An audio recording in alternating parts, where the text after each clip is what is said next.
Oh, we were talking about disasters, and you were just saying to me that you've just remembered something. Now, tell us about this big disaster. Well, it was before I was licensed, and I was winding a mate up in a pub. I told him he owed everyone in the pub a lot of money. Yeah. And he went out and tried to rob a bank. Oh God! What you mean? He actually? Yes. During the actual show. I mean, this is. It wasn't a show. Oh, this was well before I was licensed. Oh right, so I was only about 19 at the time. Did you get arrested? No. Tell us what happened, because this is fascinating.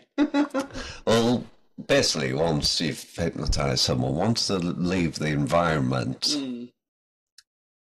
the brain changes and they get confused. Yeah. And he went home. So he went home? And fell asleep for about 12 hours. Unfortunately, he was meant to meet first date that night with a girl. Oh dear. So he missed that, and it cost me a hell of a lot of pints next day. So it really went down pretty bad with you? Yeah.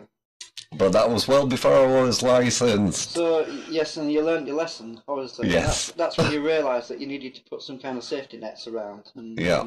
To stop people wandering off beyond the boundaries. Crikey. But that was well before I was licensed, and I think Spirit must have been looking after you, because, I mean, you do believe in spiritual things. I do, yes. You talk a little bit about, don't think we really covered that very well, did we, before, when we mentioned it briefly, but you said you believe in Spirit. Oh, yes. I mean, do you think Spirit has guided you to any degrees on your path? And, you know, in your lifestyle, do you think Spirit has anything to do with it, do you think? To a degree, yes. So they've kept you on course, really, you think? Yeah. Yeah, definitely believe in the afterlife. Have you actually seen Spirit yourself? Yes. At home or? All over. All over. Because some people are quite sensitive, aren't they? Some people can see things, the clairsentient, other people are clairaudient, other people are what's the other one? Can't think of the other one. You know, you must know them all. I do. All these terms. Still talking about spiritualist things. I go to spiritualist church, and I go there every week. And I was told some time ago about a lady who was going to fall and hurt herself, and I didn't know who it could be. All I knew was that she was going to fall and break her arm or something. And it was around Christmas a couple of years ago. And then I found out that a lady next door had fallen and broken her arm. And then about a month and a half, I think it was about a month and a half ago, I got another message, and this was about another neighbour, somebody close by, that they were going to end up being rushed into hospital within 2 months. I thought, my God, this sounds sort of near-deathy sort of situation. I mean, he could die, you know. And I knew who it was, but he wasn't a close friend or anything like that. And I always see him stumbling home every night. And I thought, well, what can I do? Because if I... Yeah. That's what I was saying.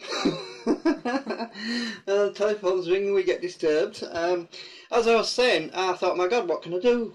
There's this chap, there's a chance that he's going to be rushed into hospital and he could die. And I can just ignore it, not do anything about it. And then if he dies, I'm going to have to live with not saying anything. And I'm going to feel guilty that I didn't say anything. So I thought, well, I've got to tell him, but he's not a close friend. So I spoke to a neighbour about it, and another neighbour, and she says she's aware that he's got serious medical problems, and that he does know that he's got problems. So I thought, well, maybe you just need to push then, you know, to try and avoid it, because obviously it's alcohol related. And like you were saying earlier, people shouldn't drink too much. And I wrote this letter, and I thought, well, he's always drunk, so he's not going to read it when he's drunk because he's not going to care. So if he's sober, he's going to be able to digest what's on the note. And I basically put on the notes, "Dear John," well, we'll just call him John anyway. He might not necessarily be... I'll get them notes, dear John. I've had a message. I know you might not believe in spiritualist things, but I've had a message that you could be rushed into hospital in a couple of months, and can you please take it easy? You know, can you please be careful?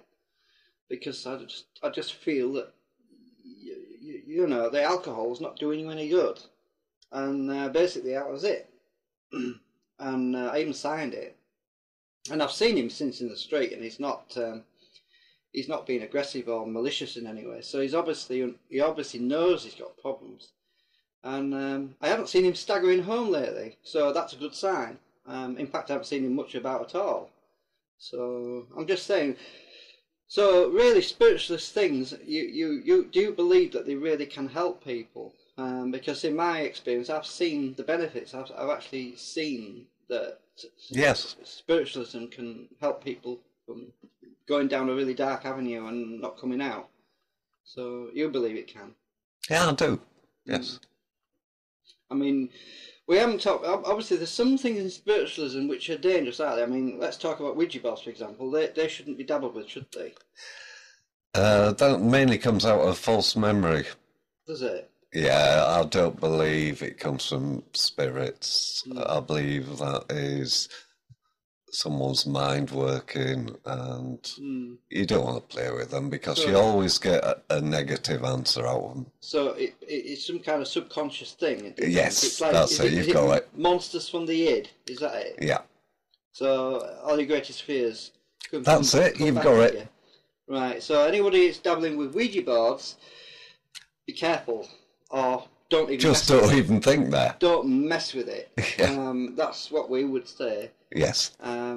But spiritualism, it's in a highly controlled environment, isn't it? It is, yes. You go to a church and they put up a lot of protection around people. I mean, I have to admit, I'm not into spiritualist churches, but I would say, yeah, it's a controlled environment. Yeah, because one of the things I've observed, actually, at my church is that whenever they're doing spiritualist readings for people, they don't like people to get too close to one another, their auras, because the auras themselves can give off energy, which is negative energy.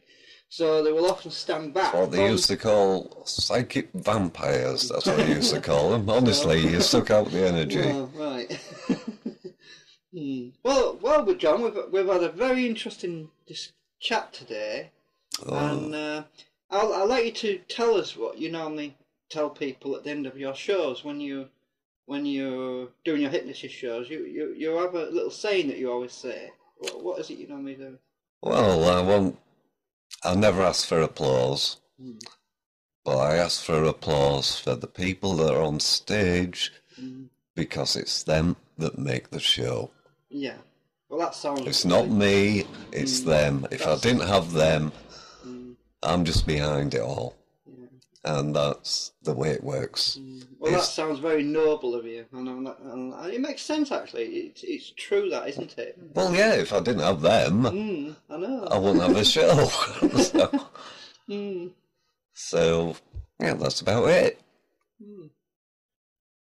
Right, I think that's great. I mean, we've had a really interesting chat, and I'd just like to say thank you to John Inman. John D. Inman, we must say that because there's another John Inman, isn't there? He's dead now. Is he? Yes, he died a few months ago. Oh well. But you're obviously a different John Inman to the John Inman on the other John. Well, yeah, I'm still alive. Yeah, I'm sure people must... And the spelling's different as well, isn't it? Yes, it is. Yeah, and your name's spelled how? Jon. Jon.